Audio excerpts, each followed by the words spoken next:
Har bir xonadonda bo'lishi shart bo'lgan 5 ta dorivor haqida gaplashamiz. Birinchisi bu romashka. Charchoq, stresslarni yo'qotib, uyquni sifatli qilib beradigan dorivor mo'ychichak damlamasi. Ikkinchi mahsulotimiz bu tog' rayhoni. O'zida juda ham ko'p foydali efir yog'larini ushlaydi.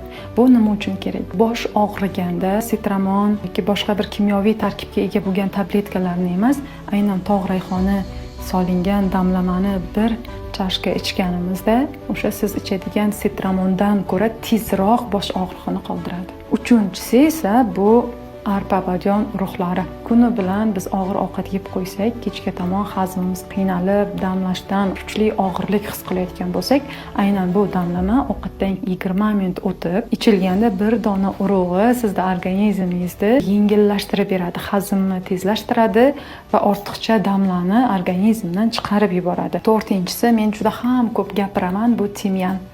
Har bir xonadonda timyan bo'lishi shart. Shoxchasini suvga solib qo'yib, ushbu suyuqlikni kun davomida ichsangiz, organizmda o'sha viruslarni, bakteriyalarni o'ldirib beruvchi timyanli damlama doim uyingizda turishi kerak.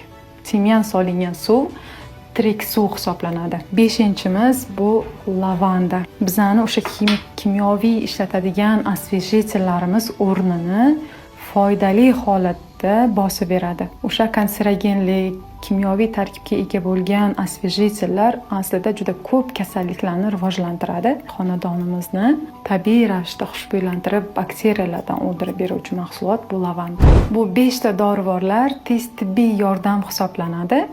Doim uyingizda saqlashni tavsiya etaman.